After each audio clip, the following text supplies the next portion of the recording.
Hi, just wanted to discuss something. Um, I'm not claiming to be an expert on this, and there's no way in heck that I am speaking from experience, merely observation.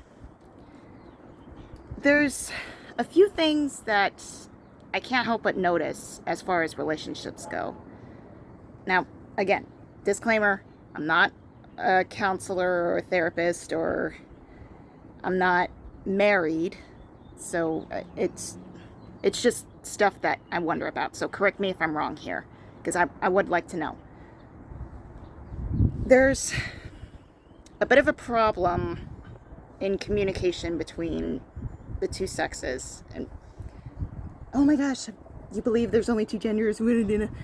That's not what this is about.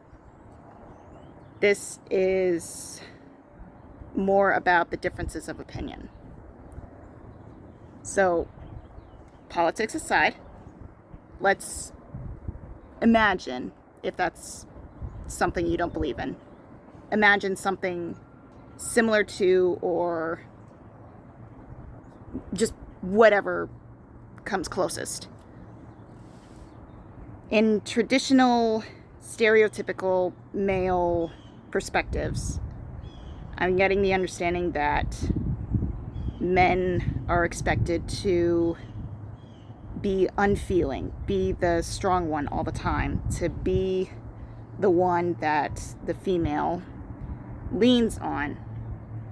The trouble is, they also believe that it's all up to them, that they can't depend on another person when they need it the most, that they can't be reliant on other people when they need help. And that creates a huge, huge issue. Because the woman, traditionally speaking, her job is to be the one that nurtures and encourages and supports. Whereas the male, his job is to lead, protect, and teach, you could say. And the woman's job is to nurture, heal, and I don't want to say follow necessarily, but something along those lines. I'd come up with this a few days ago, and I'm trying to remember it, so bear with me here if there's a pause. It the issue is when the man is at his wit's end and he feels all this pressure and this stress, and he feels like everybody's against him and whatnot. He fails to realize, this is just what I'm observing, and hopefully I'm wrong for the better. The man fails to remember her job is to be there for him whenever he needs it most. And so she can't do that. She can't be on his team as well if she doesn't know what's wrong. And granted, it takes a lot of humility and self-awareness, you could say, to acknowledge the fact, hey, I'm not okay. I need some help. I need to get somebody involved in this. I am speaking from experience in that area. I won't get into the details, but it is genuinely difficult to admit I'm not okay, that I need help, that there's something wrong here. And so it's not just men, but it's also women as well that struggle with this. It just depends on what the situation is and what the problem is. But it's not easy to admit that you're not doing okay, that you need help. And that's probably also why interventions are needed sometimes, and also why couples counseling is required, and yada, yada, yada. To cut back to the point, if he doesn't tell her what's going on in his heart and his mind, even if it's just to let off steam, she can't help him. And that creates a frustration where she's like, hey, I know you're not doing okay. I can see it in your eyes, or whatever the situation is. And that creates a frustration to her because there's a need. She knows there's a need, but she can't fulfill it. She can't meet it.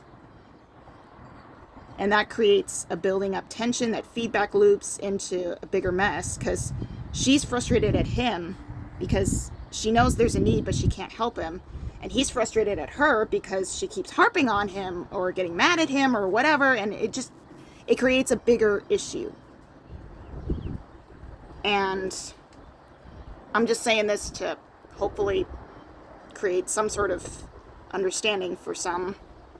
And again, not an expert, not speaking from experience necessarily, just observation.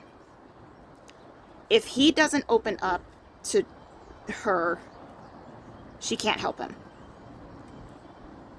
And if she is a good person that he is meant to be with, she won't judge him for that need.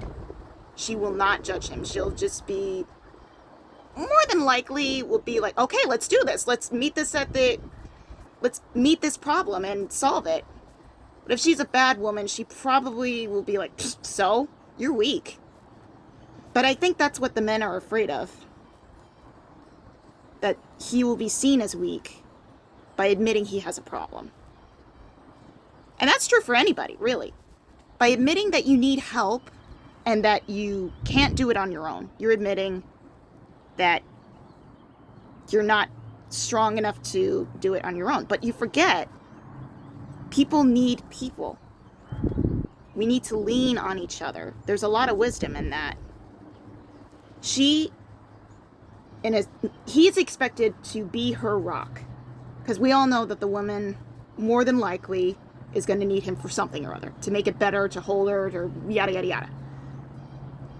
But it works both ways. It may look different, but it works both ways. Even if all she can do is just sit in silence right next to him, and if that's enough, that still counts. That still counts as helping. Because the point is to support one another. The analogy that comes to mind, and it's, as I get older, I realize how fitting it is, but the analogy that comes to mind is way back in, like, ancient times. When they would plow the fields, they would use 2 oxen. And if they're equally yoked, meaning they're equally loaded to carry and pull the plow, they work together and they get it done. They meet each other, they get it done in a straight line. But if they're unequally yoked, one pulls this way, the other pulls that way, and it creates an uneven line in the plow. And that creates a frustration, and also it isn't as useful whenever you plow the fields in uneven lines, because then you're not able to plant as efficiently. And if both sides are not communicating with each other about their needs and allowing the other person to help them meet those needs and those frustrations, it doesn't have to be a big thing. It could be, like I said, as little as just sitting next to each other quietly. If that works, good, go for it. But if we're not meeting each other's needs, we can't help one another, and we can't stay focused and stay as a unified team. And it's frustrating to me that I see men putting all this pressure on themselves to not only be the strong force that she needs, but to be unfeeling. Now, I get it that there are pressures and expectations, otherwise you risk being accused of being gay. But if she's a good woman, she will keep those moments private. She won't say anything about it. She will not judge you for it.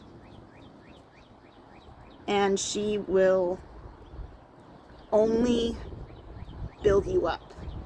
Not like in a pride sense, but in a sense where it's like, I'm here for you.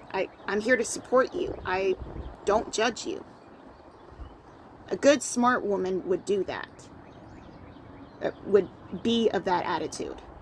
And granted, nobody's perfect, so if she isn't all like that, doesn't necessarily mean that she's a bad woman. With determining good from bad, I definitely recommend counseling, because I don't really have an observation for that, except for what it all can amount to. But it's just observation to me, because it makes sense. If she is a good woman and if she is meant for you, she will only support you. If she's not, she'll judge you and criticize you, because that's not love. If he's not, sorry, right. If he's a good man, he will support her. He won't always criticize her. He doesn't always have to. Okay, this is where my inexperience shows, because I am in a relationship, and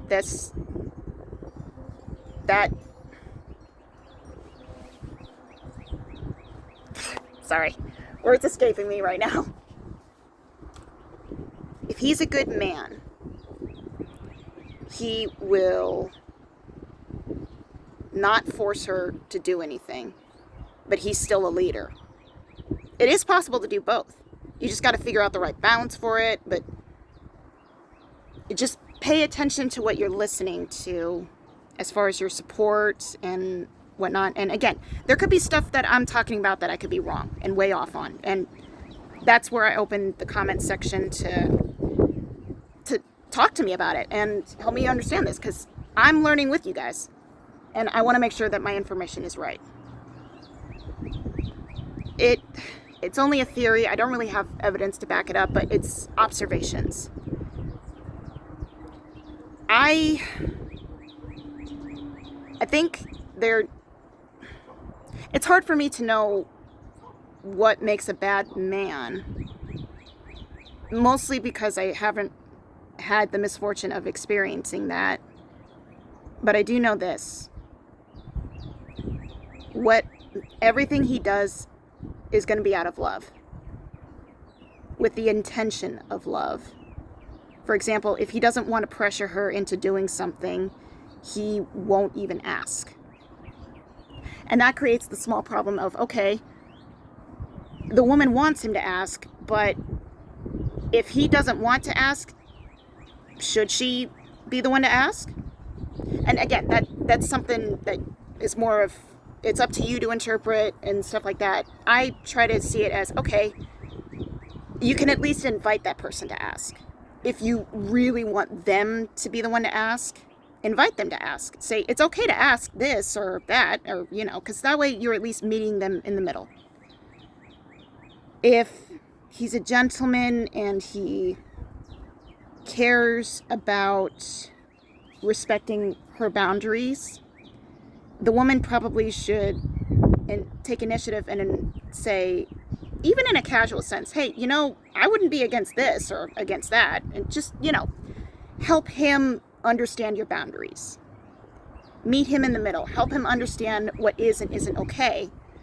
And that should, I think, create a little bit of less frustration.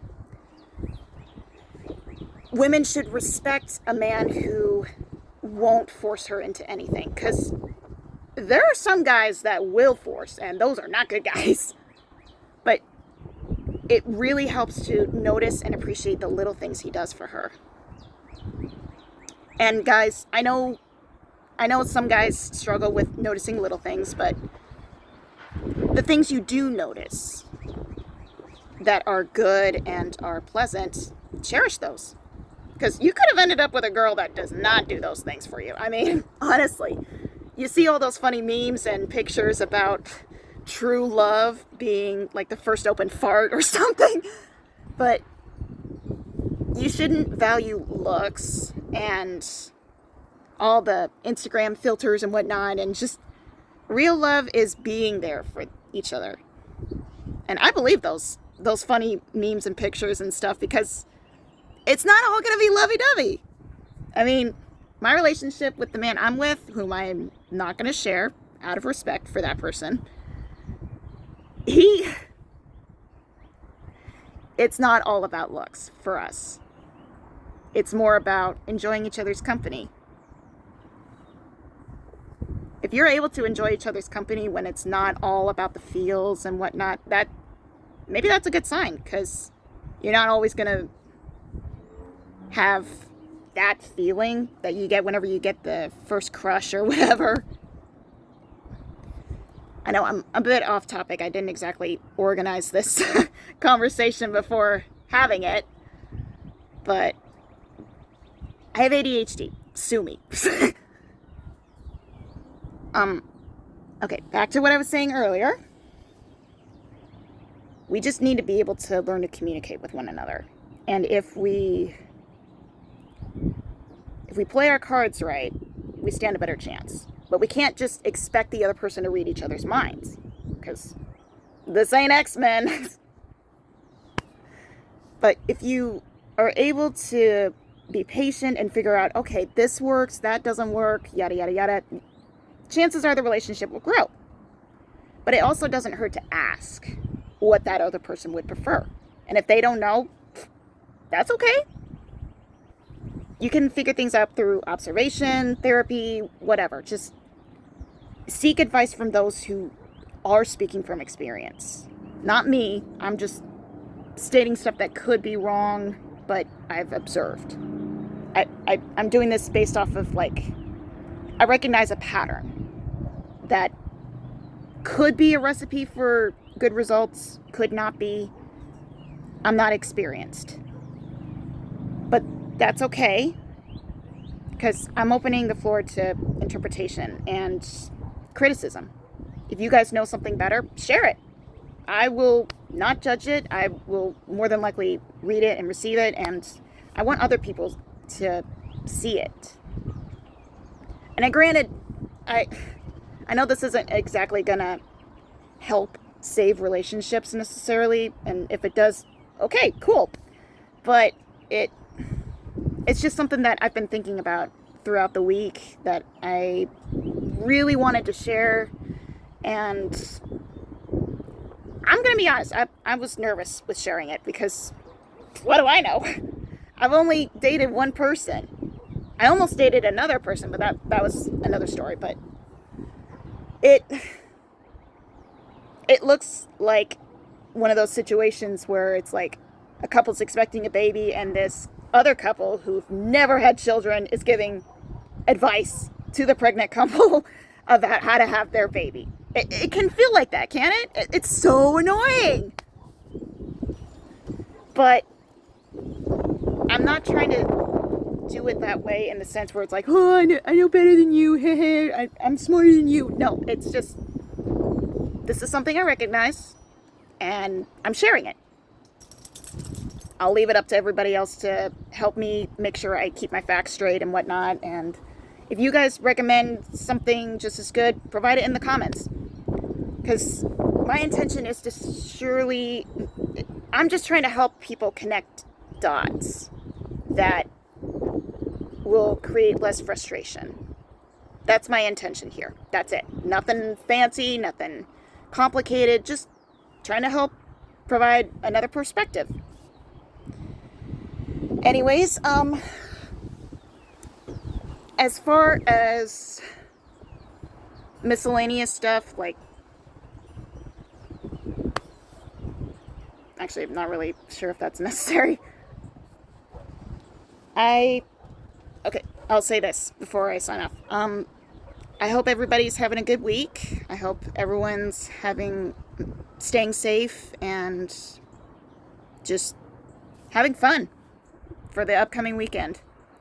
And I also want to say, because I'm new at this whole YouTube thing, I want to say to the people that have subscribed to me, thank you very much.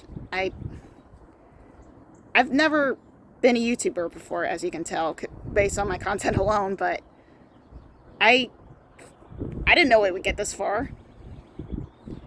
And all I did was share 2 videos. That's how it started. 2 videos of me just sharing what I know. And that took off like, wow. And since then, I've just been horsing around. I admit it, but I don't know what I'm doing as far as creating YouTube content. And I'm not doing this for subscribers or likes, although those are appreciated. They're nice, but they're not my focus. I'm just sharing what I know and having fun with it. So if you want to subscribe, that's okay. I appreciate it, and I greatly appreciate any comments that people have. In fact, I want people to comment on my stuff and share what they know, because we need to pool together our knowledge and resources in this and just work together. We all need to work together. I've heard the phrase, it takes a village to raise a child. It also takes a village to build relationships, to build people up. It takes a lot of people to help other people out. Maybe that's why it's a village. But anyways, I just wanted to make sure I shared that, and I hope y'all are having a good day and staying safe out there. So, peace.